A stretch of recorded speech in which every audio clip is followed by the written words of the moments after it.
Doing research in a setting that's very different from your own, and doing research with young people. The research we conducted was with children between the age of 12 and 18 years old.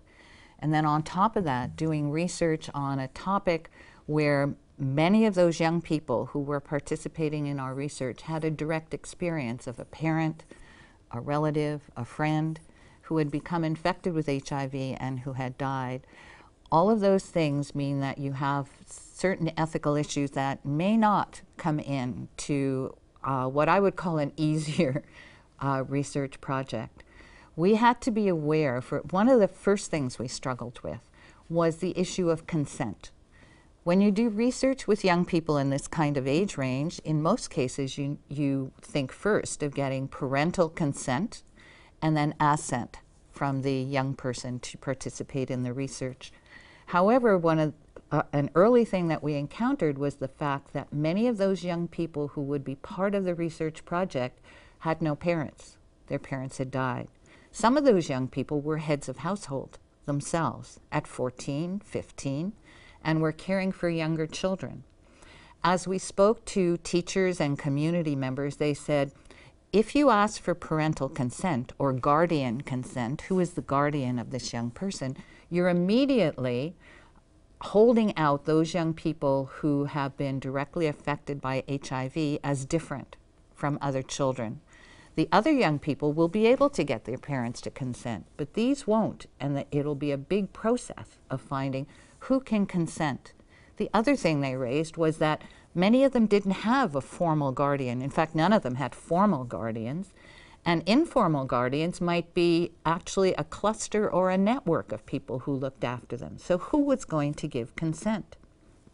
So this was quite a dilemma, as anyone working with ethics committees in a Canadian university or a North American university can imagine. But what we did is we sat down and we talked to community members, parents, teachers, and we said, well, what do we do? How do we handle this? And what they recommended that we do is that we hold a community-wide meeting, invite all of the parents, that it would be well advertised through their appropriate local network what the community meeting was about, and to openly discuss what the research project was about, what its goals, practical goals were, and the fact that we wanted to talk to the young people about particular kinds of issues, outlining them, and getting, in a sense, getting a community consent, and then ensuring parents that if they felt uncomfortable about their young people participating in the research, that they would know when the researchers were coming to the school or coming to the community to conduct the research. And essentially they could ensure that they spoke individually to the research team and said, I don't want my child involved. Interestingly, we never had that happen.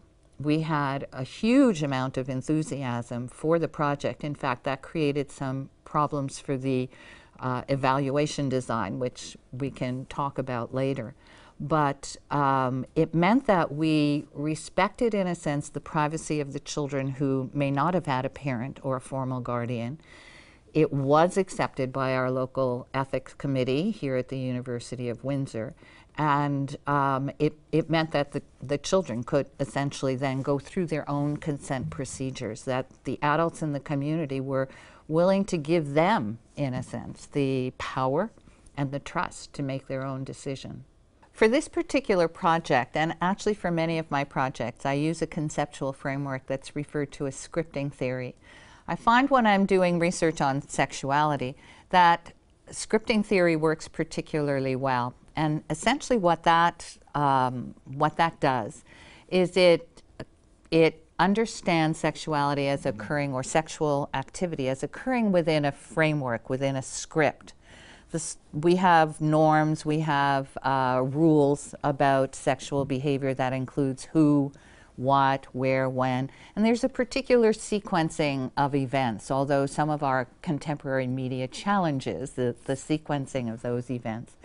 And it allows, if I use a scripting framework, it allows people in an interview setting, which is frequently the method that I'm using qualitatively, to tell the story of how things happen. So So this is your current boyfriend or your current partner. Well, when did you meet? How did you meet?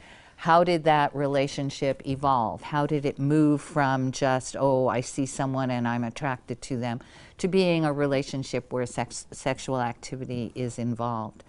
So that actually very much guided how we framed our interviewing process, both the individual interviews that we conducted with young people and focus group interviews were all around how does sex happen? How do you move from being a young person sitting in a classroom, because these would be school-based programs, a young person sitting in a classroom to a young person who is engaging in sexual activity with someone?